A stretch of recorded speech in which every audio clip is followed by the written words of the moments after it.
Burn the Box, a portal to the world of hidden truths and untapped power. A sanctuary where together we unmask the oppression hidden in the shadows far too long. Unscripted, unplanned, unrehearsed. Stay tuned for powerful conversations, thought-provoking insights as we ignite the sacred rebellion of the global majority. Let's begin this incredible journey together. Welcome to Burn the Box. Your host, Dr. Sonali Deepika.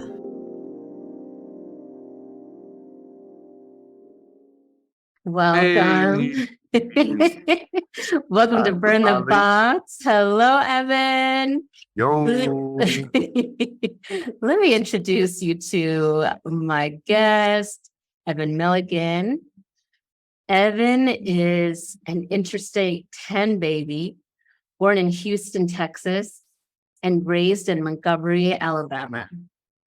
He has spent most of his life in Alabama chasing near impossible goals related to healing and Black freedom.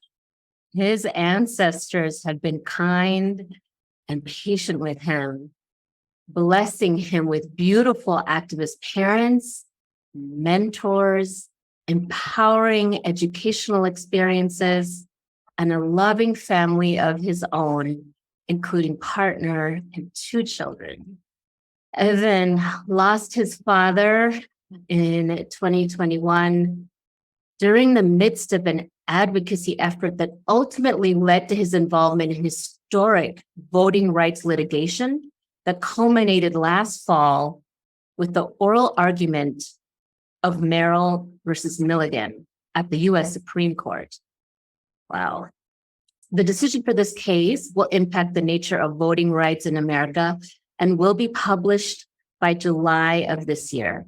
As he and his team await the decision, Evan is deeply thankful that his soul and sanity have been nurtured by his triad and the somatic abolitionism community. Oh, that is powerful. Wow. Yeah. That sanity part. Yes. Yes. Yeah. That part is huge. And you mentioned your soul and sanity have been nurtured by your triad and the somatic abolitionism community, of which we are part of. It was my triad. 2 Black women, both from North California. Mm-hmm. One is my exact age, and one is like our big sister, a little bit older than us. When we were assigned to our different triads, or some people got assigned to quads and all of that, Mm-hmm. I don't know what they did. But the fact that it's 3 months ago, there's been so many alignments, the balance of our personalities and their life experiences, and the balance of the energy. They're real family. So that soul insanity part is critical. Critical. It's critical. And as you share, I'm reminded of the triad that I was assigned to, and we're all spread out. I'm in Mexico, one is in California, one is in Pennsylvania, but we have now met twice in person. And I agree with you. They're family, that the bond, the way that we show up for each other, the way that we connect, and the depth of the space that we've cultivated together. It's really powerful. When you were starting, was it easy for you to open up to that? Because when you sent me the information about the podcast, Yes. I was reading about your life and how you, at one point, you left wherever you were in London or somewhere, went back to where your family's. And that seems like almost an unlearning, untethering, and you have to open up to this whole. So I imagine that would have been some type of preparation. Did you draw on that to do the work with your triad, or did it just feel totally different even compared to those experiences? Oh, it's a good question. Maybe I did in some ways draw on that. I was born in England, I was age 7 when my whole family immigrated to the US. And then by the time I was connecting with the triad, I'd left everything and moved to Mexico. So I've had different moves in my life. There might have been something to draw on with that.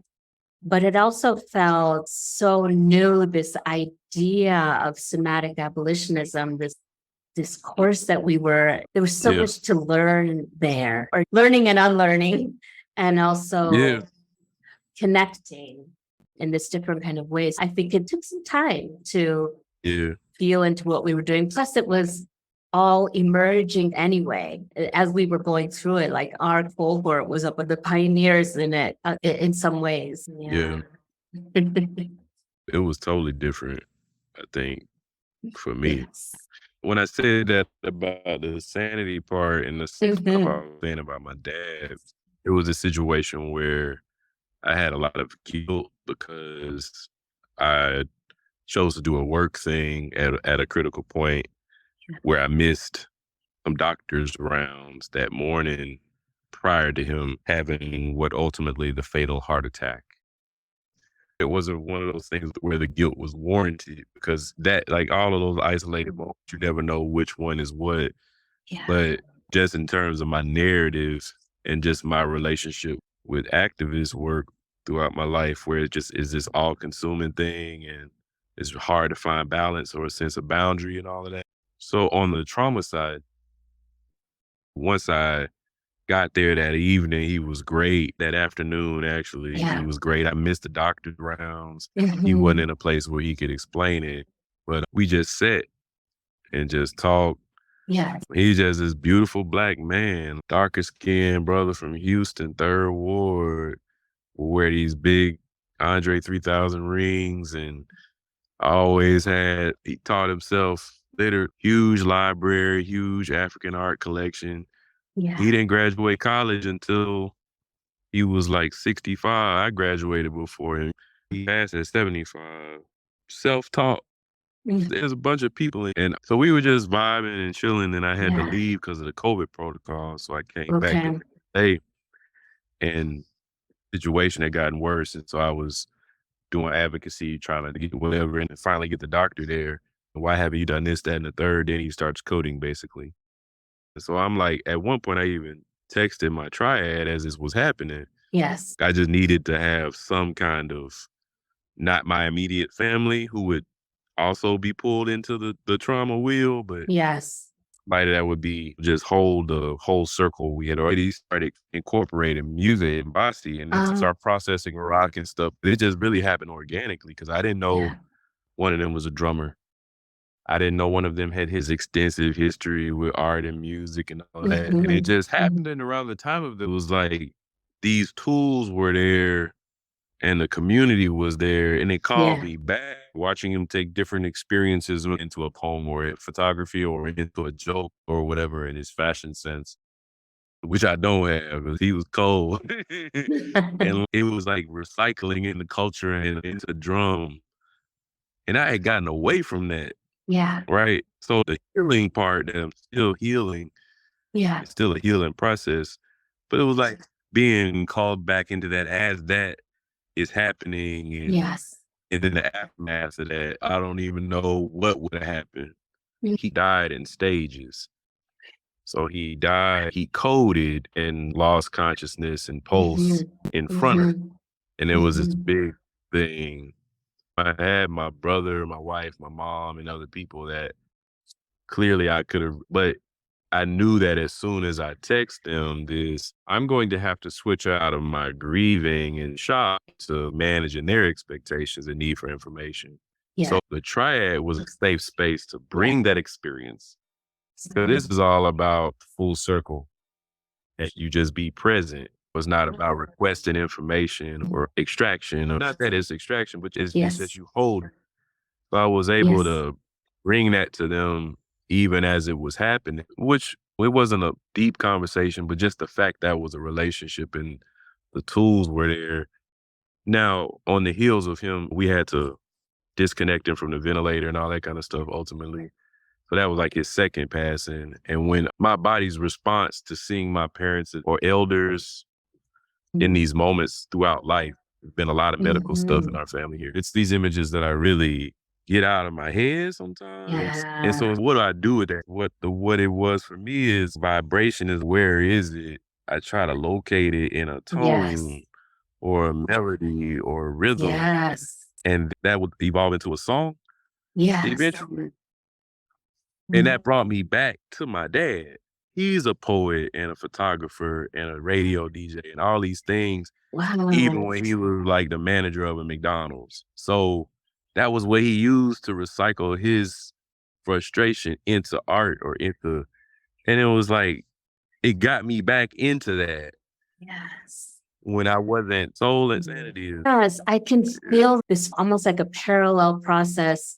Here you are doing somatic abolitionism, you have this amazing triad, and then you have a way of connecting to vibration, your own music, thing, like in a way that maybe he had his own way, but he was definitely expressing through art from his soul. I mean, it sounds like he's listening. Excuse me. I told you I'm trying to hide from my children in this Murphy's Law, Sonali. Oh, I know. And you had said in our email, like, I don't know much about astrology, but there's a lot happening in astrology too that relates to the tech issues and things that can happen right now. Yes. So we're in it.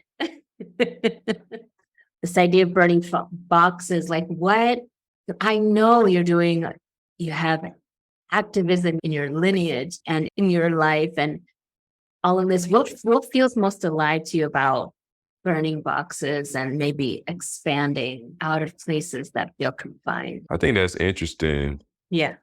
Because I was thinking today, sometimes I felt guilty about having a certain amount of class privilege associated with the way that certain educational experience, if you go to this institution versus another one. Yes.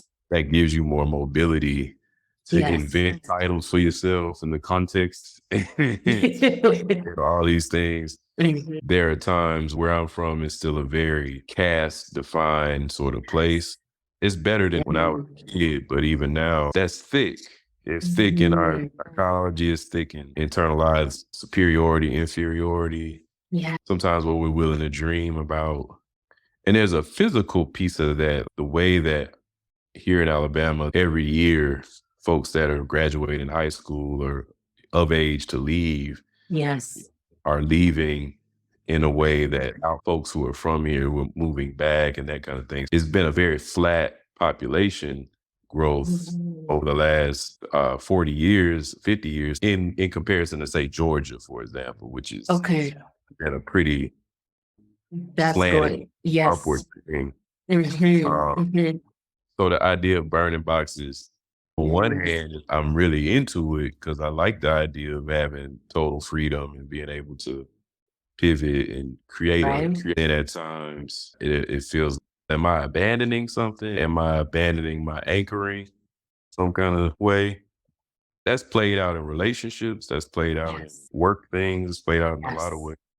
Yes. What about for you?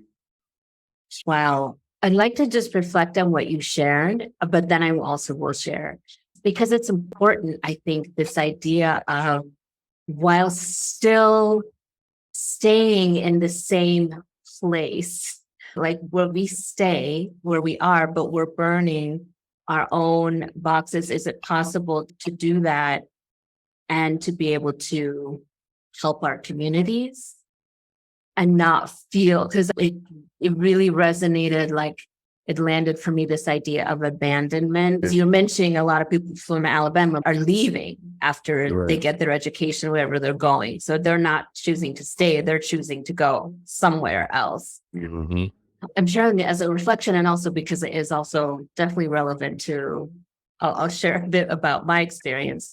It's like the boxes that we burn can really be in our, like related to our energy, our presence, our soul expression, like all of this kind of thing, while we stay where we are and still work with community.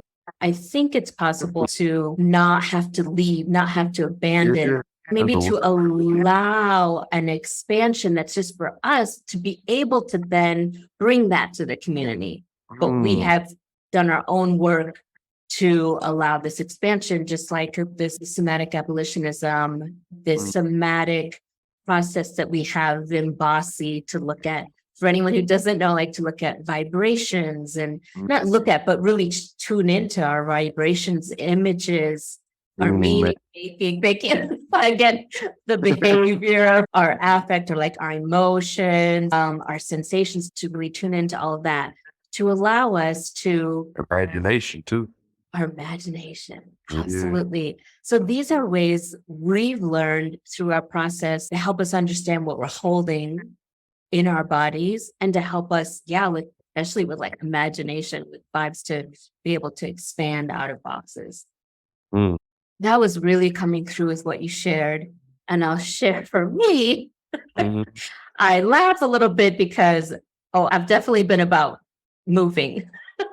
I've definitely been about moving. I was in Chicago for almost 20 years. And then it was like, I went to Sri Lanka. That's my roots. My parents were born and raised there. I went there for a while. I was following my own body, my own process. I got interested basically like the body, like somatic experiences. I'm not to be confused with somatic experiencing. I've not done that, but it came for me in terms of sensuality, sexuality, really connecting to something I had not delved in at all in my life, something that's been very repressed, suppressed in my body, in my family, in my culture, like all of this. And that eventually brought me to Mexico in my own way of burning boxes. I just had to leave spaces. And I'm also recognizing in what you shared that maybe we can do that wherever we are and show up differently to our communities. That's so timely. For real. Because I think the idea, there's an ego piece too. Is if it's not me, that doesn't like that thing of abandonment, like a selfless, altruistic kind of, there's a holding of it. There's like a gripping, like I have to have something to define me. I need to be defined by who feels like they need me, which is a very Southern thing for caregiver families, which is what I was raised in. Yeah. We've had moments of that in my adult life where I've played that role or whatever.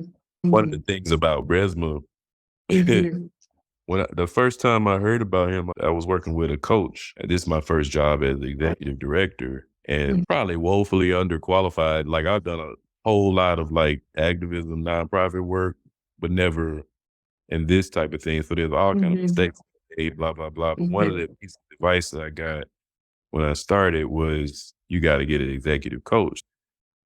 The very amazing woman that I was working with, she gave me a link to a somatic conference that took place in January of 2021. I forget the name of that organization, but Resma was one of the keynotes. And I had heard of him prior to that from this appearance he had on NPR on Being with Chris Tippett. I think that was the first time I heard of him. But in that appearance, he stood out to me because there was like between 2016 and 2020, it was like so many different racial justice gurus and it became this whole little thing.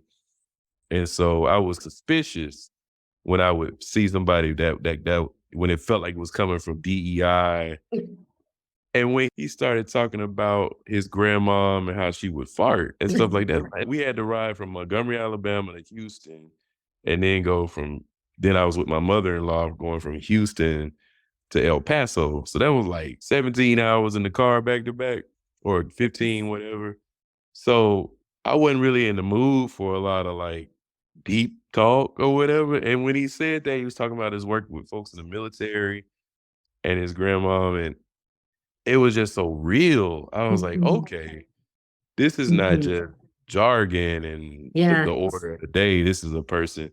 But he said this thing about how his grandma, how her hands would have all of these calluses and stuff on it. And it took me back to my big mama growing up. My mom's, so when we moved from Houston to Alabama, when I was about 5, we had been coming, but we permanently moved because as an only child, her mom was only child, all of the elders were getting sicker, strokes, Alzheimer's, dialysis, all that kind of stuff. Wow. And she was the one that was of the generation of nieces and cousins or whatever. And definitely her mom's only child and her grandparents' only granddaughter. Yeah. So she took the weight on to be that lifeline, that baby boomer lifeline for all the folks that had been born 1900s through the late 1920s.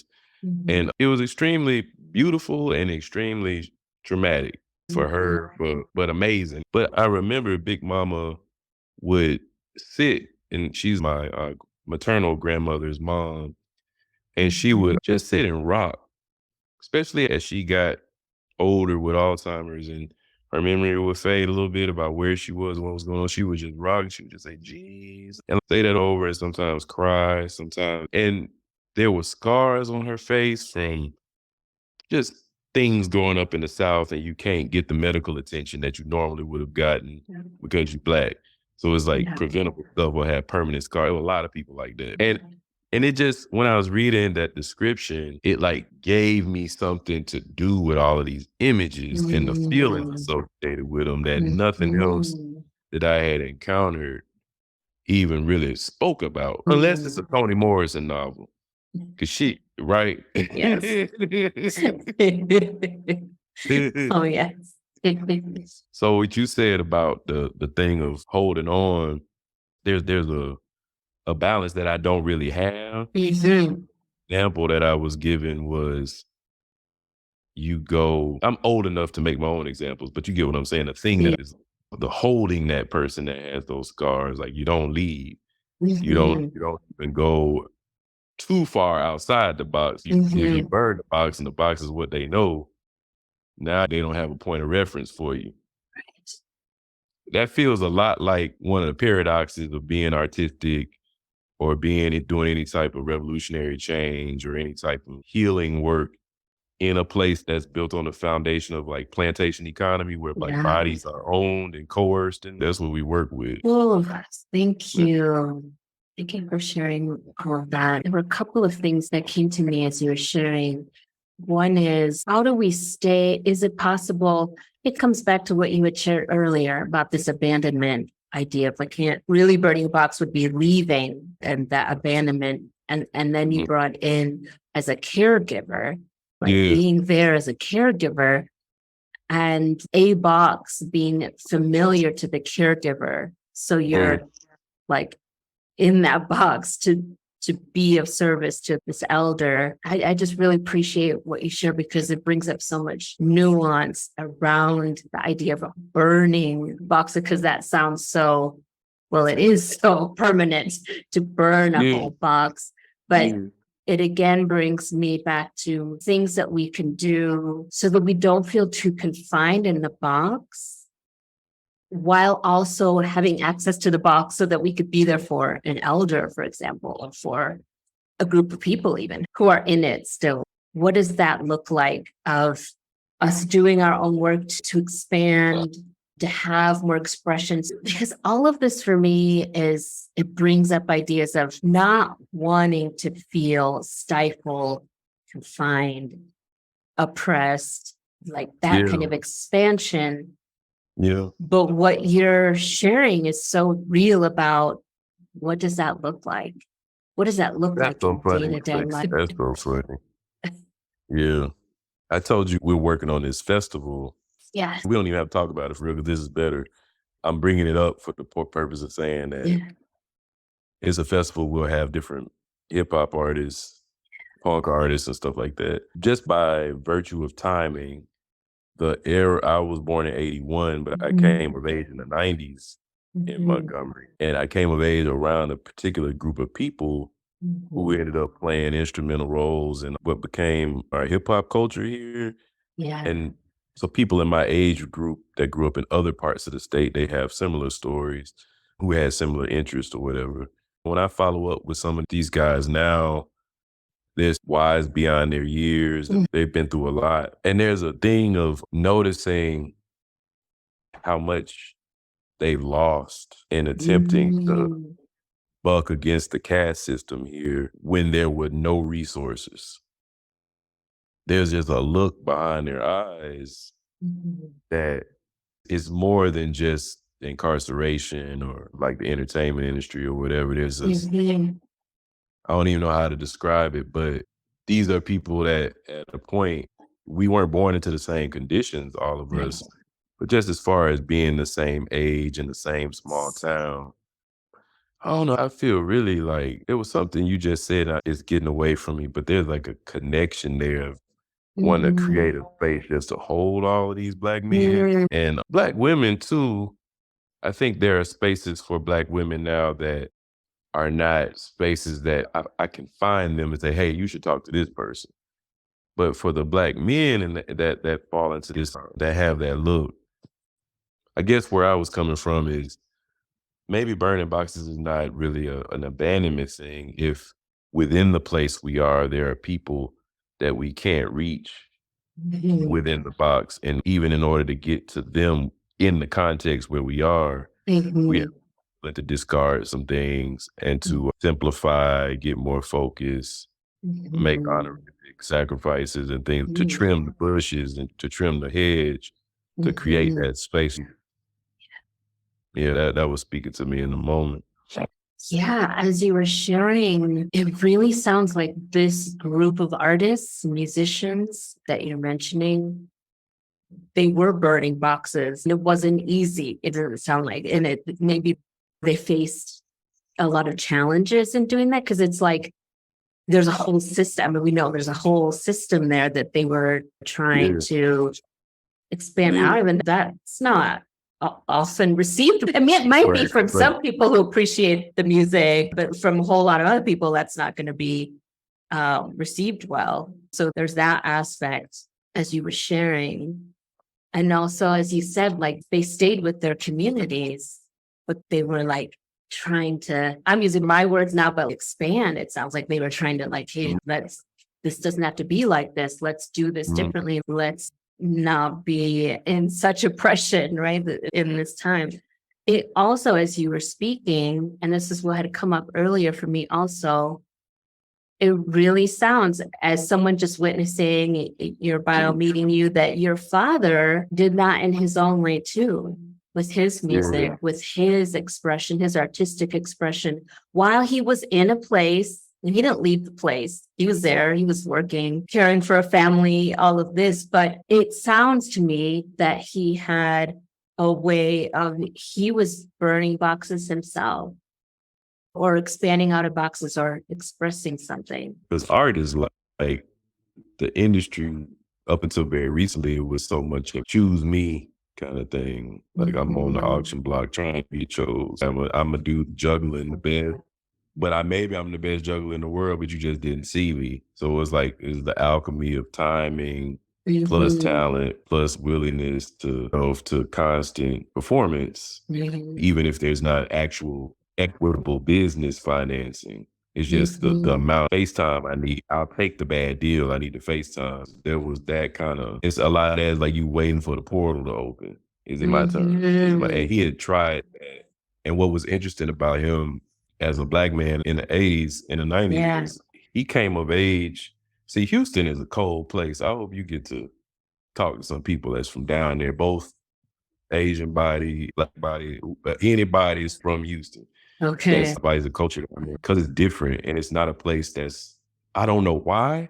It's got the largest landmass or the third largest landmass. It's got the most diverse population in the country. It's all of these little anecdotes, accolades. But the art scene there and the culture scene, it's just not the one that people think of when they think of whatever in the United States, which I think has worked to its advantage because you have all of these working artists there who still are somewhat conversant with the community, if they're the one that choose to be. And then you have all the other cultures around, just different styles of music from the Gulf and all this kind of stuff. So anyway, in the 70s, and after the leaders were getting assassinated and they were starting Pan-Africanist movements and Black arts movement and all that. Throughout the South, just like in Harlem and Chicago and LA, there were like Black theaters. And my dad got really involved with helping to co-found this group called the Sedan Art Southwest, I believe. It was a playwright named Thomas Milan's son who ended up publishing things that were performed in other parts of the country and the world. And a couple of other people came out of their collective, but the entry way wasn't formal education. It was like they were doing community things and they were getting response from like children, elders, people, their peers. That's what put them on. It was almost like today, like if you have a phone and a wheel, you can put yourself on. They were doing that back then and they were just getting love. He did that with DJing. He did that as a photographer. So his whole was based on people knew he could do shit. It wasn't based on what was on the resume necessarily. Now, all that shifted in the 80s. And so that's around the time when we moved to Alabama. So for him to come here, it was a very intense decision, not only because my older brother, but we're also half brothers. So he was still in Houston. And it was just a major thing for him to leave and come here and be with my mom with doing the caregiving. And people didn't know him here. So there was no Black man, no college degree, didn't have the connections. There was no way to find the stairway into the portal. You just had to do stuff and just hope you would get the portal. And I don't know, I see a lot of that in the guys here. I see a lot of that in people around this country, honestly. It's like people say, I just want to goddamn get on. Can you put me on? Like this. A break. Yeah, I just need a break. Like, why are you? And that does a lot to a person. Maybe it's more than life when you see it so many times with just one defined group of people. It starts to feel like it might be a little bit more to it than just life. Yeah. It gives me a lot to think about. And that idea of just wanting a break, like just wanting a chance. And from where I sit, just feels so much luck, like when that comes, how that comes, if that comes. I'm curious. We have talked a lot about burning boxes, but somatic abolitionism, and what is really lighting you up with the things that you're doing in your life, this event that's coming up? When I'm in the seat of needing to do fundraising, and a lot of that is like portal praying for the portal, like both PRA and then PRE, because I'm like carnivorously doing this with the funny, like coming up with my whole Alabama poverty. I love it. The praying and the praying, yes. The praying and the praying for the portal, for real. For the portal. It started feeling like it's violent to like everybody, just baked into that whole thing. And what we've been doing for this festival, like we got this case.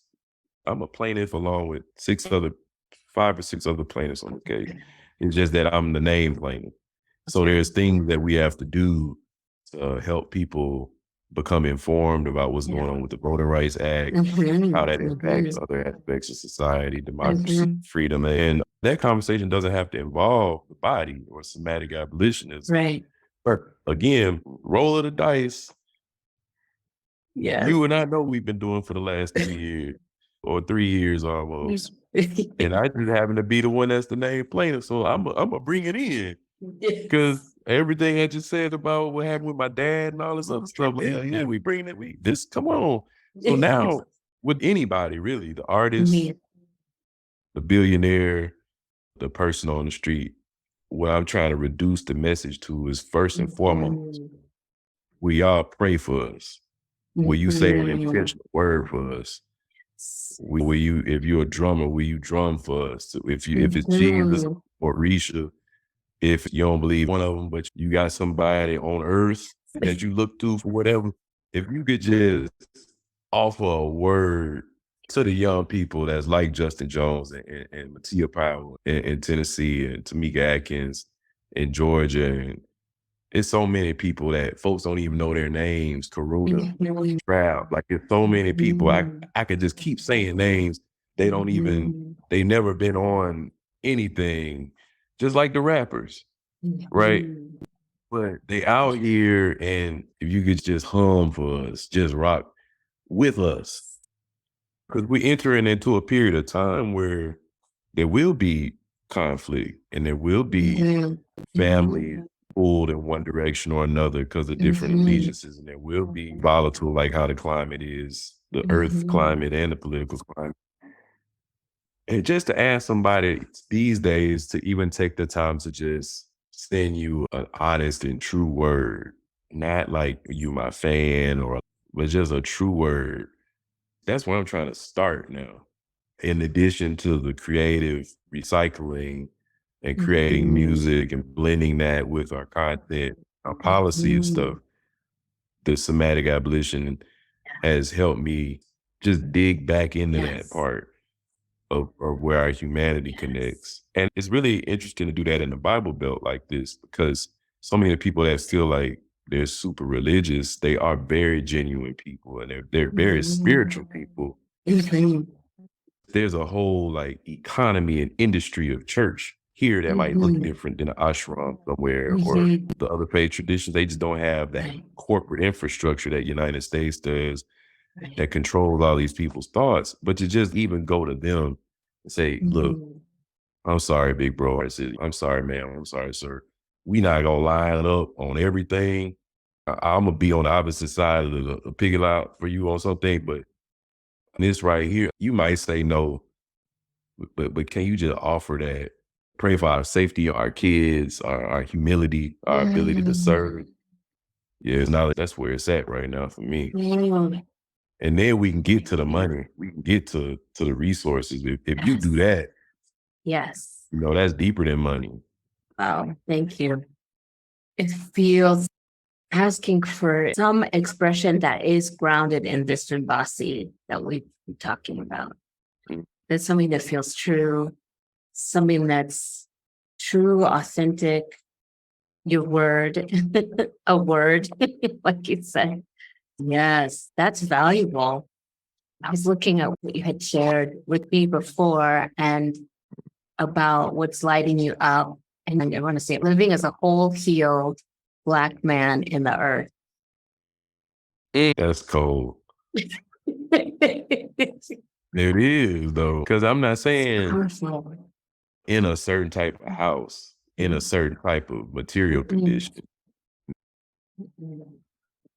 like just in the earth. Yeah. That's the vision. And hopefully others as well. That's the mega vision, is others having that. When you went to Sri Lanka, Yeah. tell me about what you found. You said you made some kind of discovery about the bodies of South Asian people. What do you mean by that? Because I have some real close friends and people that have impacted me over time that's from different parts of South Asia. And I want to hear more about, if you don't mind sharing, like for you.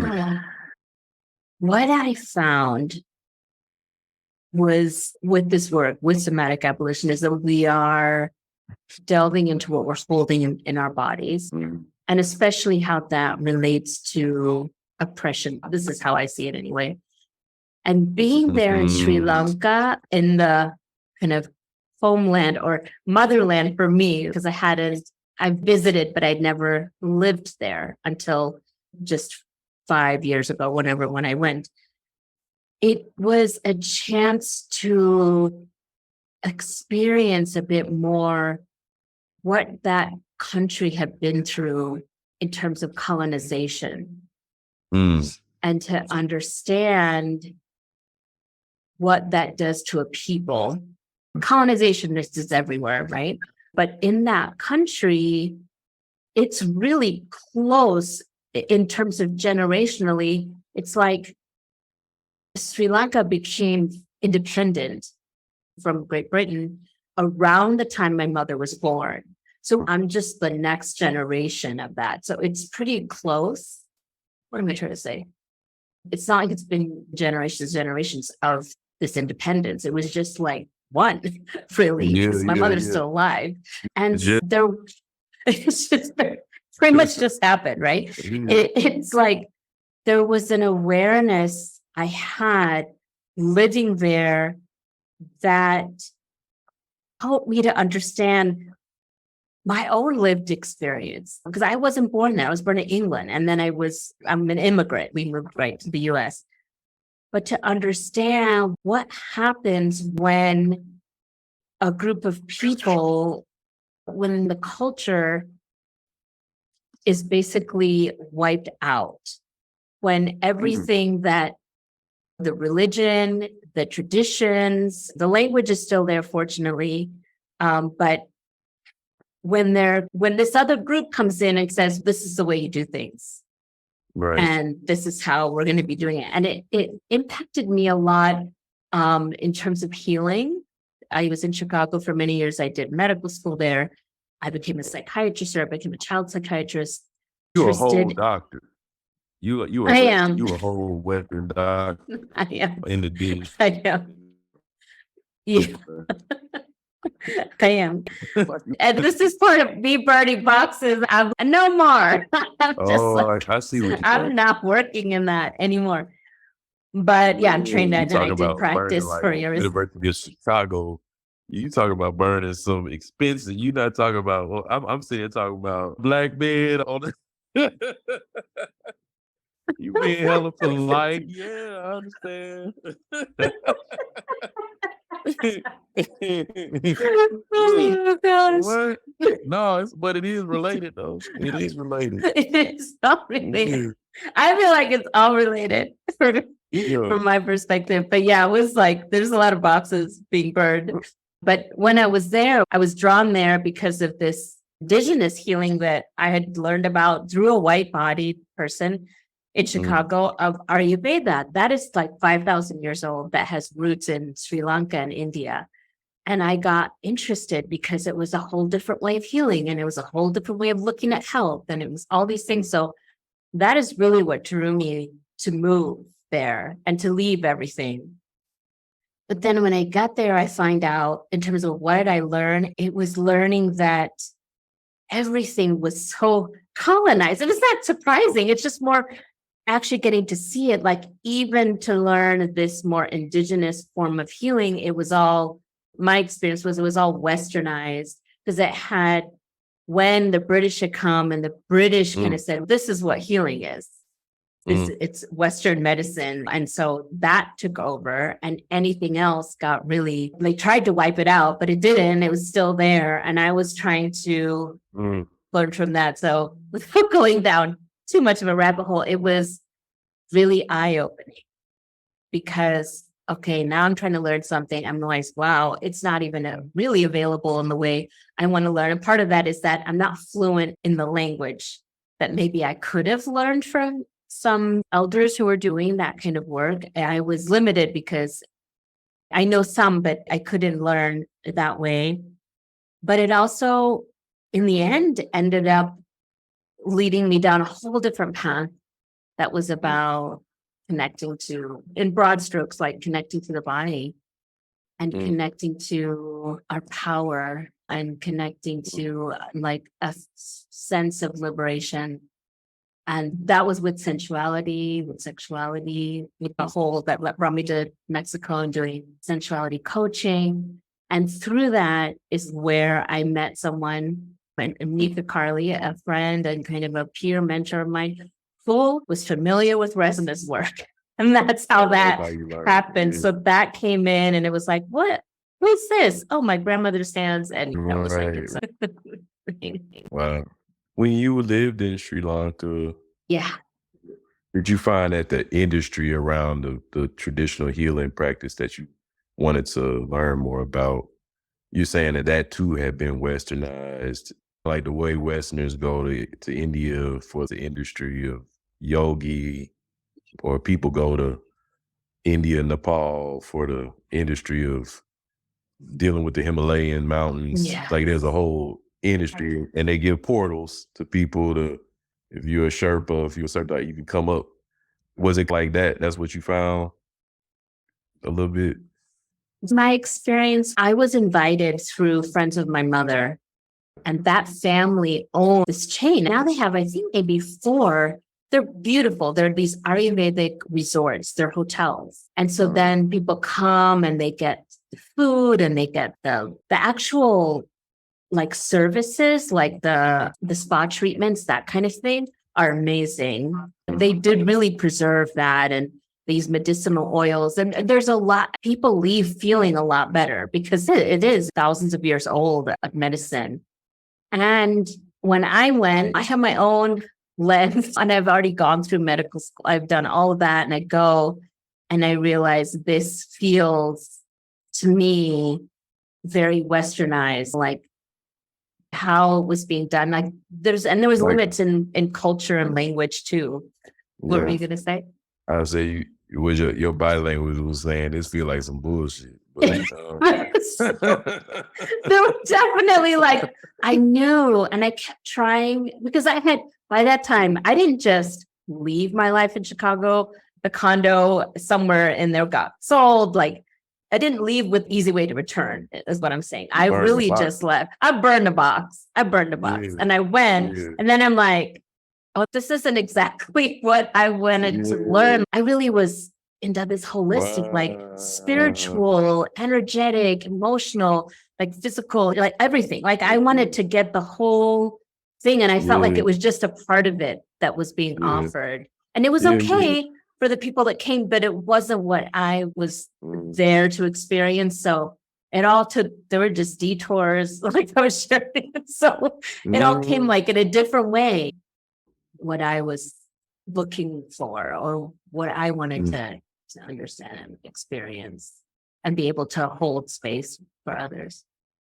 I know we almost at the time, but it reminds me it feels similar to the sort of range of expectations that Black Americans have with regards to going to the continent. But I'm sure even more of that because your mom, like that's your mom, like you remember her smell, her food, her clothing, or anybody else from your parents' family. Was your dad from Sri Lanka too? Yes. Yeah, so both sides in that case. Yes. But not having a sense of context or the story or where we fit into this whole landmass and all of these languages, all of these types. Thank you for creating this space. Thank you for your work. Thank you for the conversation. We could have talked another 5 hours and we'll talk again. I have a good report to take back to my triad. Yay. So thank you. Oh, thank you so much. I appreciate everything you shared. I appreciate your trust. I would love for you to share where people can find your work. Okay. The organization that I work with is called Shake. Yes. Well, it's Alabama Forward. So the website is alforward.org. Y'all please forward that organization. Check it out. We also have a prong of our work that focuses on slightly younger Alabamians, either in the state or in the Alabama diaspora, wherever in the world. And that's called Shake the Field. That's both a program or a collection of programs. That's a music collective that makes original art and music. It's a lot of shakel.org. And then I'm on Instagram at Black Belt Breeze, BlackBeltBrez. Yes, I found you there. Amazing. Thank you so much. Thank you.